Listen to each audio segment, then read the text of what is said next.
Hello, and welcome to my Minecraft survival series. You can call me Jay. I'm playing in 1.19, which is the wild update. You can probably tell that because there's mangrove trees behind me. I mean, duh.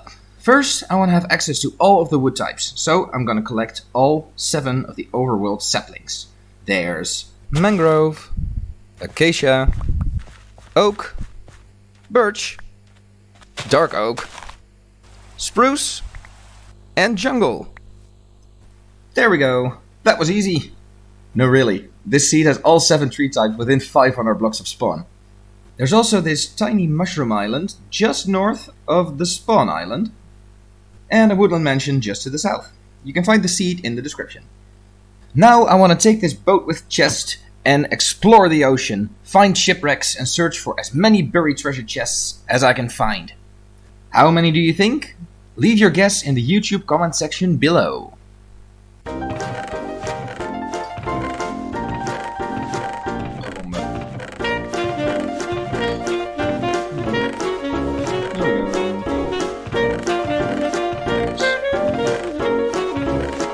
There we go.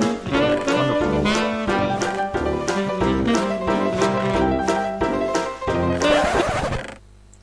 "24. It's 24.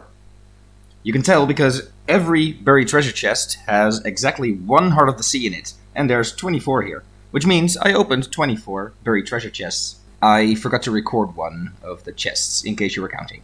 So this little treasure hunt got me this much stuff. This is from the buried treasure chests, but also from shipwrecks, the occasional desert temple, and a few ocean ruins. I also got enough diamonds for a full set of armor and tools. Exactly the right number. And this food over here is also coming from the buried treasure chest. You actually get a lot of food finding buried treasure. And in this other chest I have all the plants, vegetables, fruits, and of course all the saplings I found, along with some bone meal. And this only took me like 8 hours and 2 deaths from drowned with tridents. By the way, did you know that buried treasure chests are always 2 blocks southeast from the center of a chunk? Always. You're welcome. Now, I can't have these valuables sitting on a beach like this. It's time to build my starter base. But where? And in what style? During my travels, I found a few locations that could be fun for a starter base. You know, it's always nice to have a village nearby. And I quite like the way this savannah village is laid across the landscape. And how about this desert village by the sea with, in the background, eroded badlands? I really like this location. But I'm also looking at this towering structure over here. It's very diverse. A really weird place. Maybe something for a mad scientist or a crazy eccentric wizard. Maybe I can do something with it. But I always like building in a jungle biome as well. And I've also been thinking of building in a swamp. You know what? I've got so many ideas right now that I'm not gonna decide. I'm just gonna build 5 different starter bases. I mean, why not? I just need to get some materials for that. So that's what I'm gonna do right now.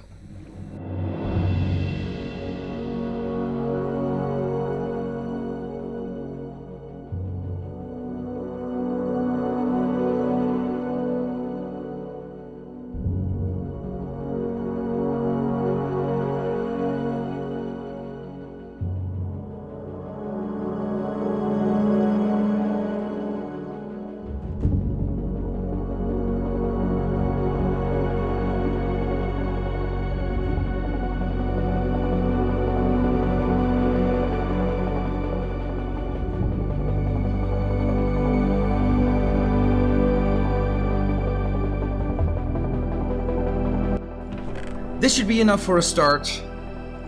And I've collected a lot of wood as well, which means it's time to get building.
Well, that was quite the time lapse. Welcome back, I hope you enjoyed it.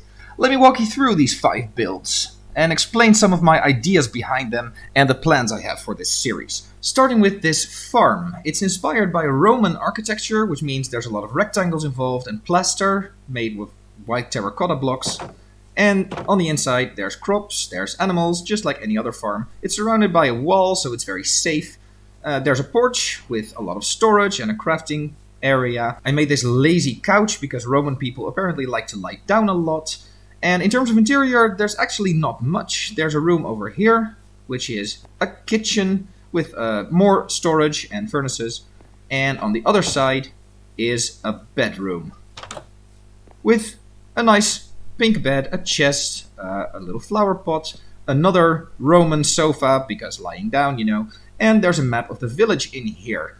This village is a Savannah village, meaning there's a lot of orange, a lot of yellow, but I will eventually remove every single one of these buildings because my plan is to Romanize the place, build Roman structures, temples, a forum, maybe a bathhouse or an amphitheater, and let the villagers live out their lives there as Roman citizens. This means that there will be a lot of villager trading involved in this base, and some farms associated with that, like pumpkin and melon farms.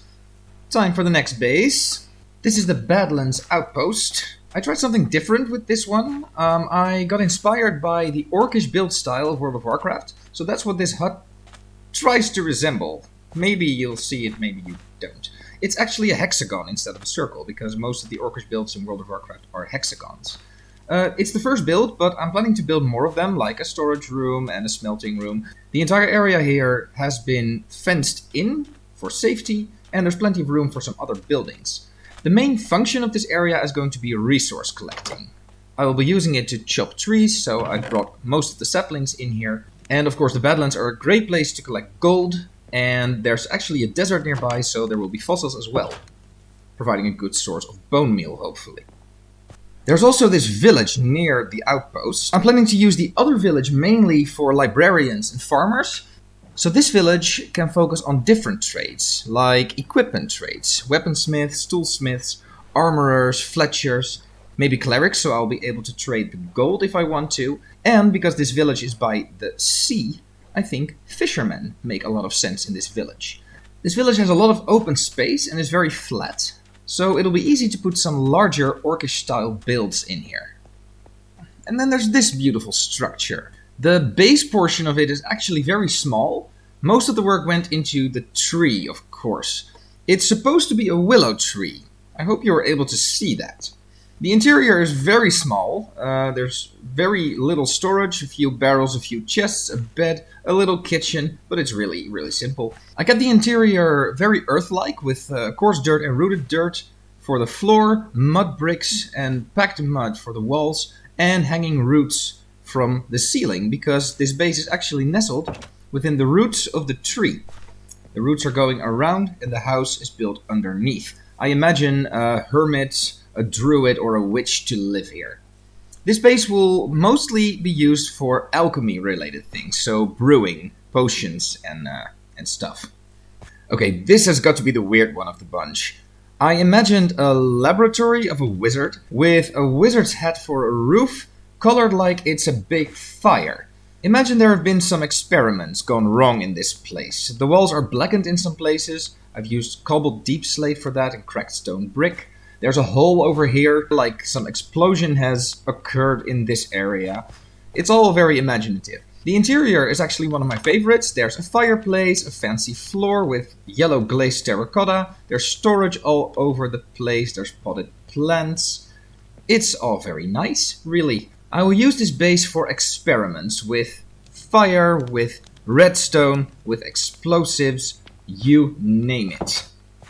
And that brings me to the very last of the bases, the jungle campsite. The tent is quite wonky and it has a camouflage canvas made of brown wool, and green terracotta covered with some vines. The interior is actually quite roomy. There's furnaces, there's some storage and a bed. And outside there's a campfire circle. Every campsite needs a campfire circle. It's a great place for a vacation, a walk in the woods, or to go fishing or swimming on the beach. And that's the end of this first episode. I'm really curious, which of these bases is your favorite? I'll put a poll in the description where you can choose the one you like the best, and maybe let me know in the comments why. Thank you very much for watching, and I will see you next time. I've been Jay, bye bye. This has got to be the most unfortunate sheep in the history of Minecraft.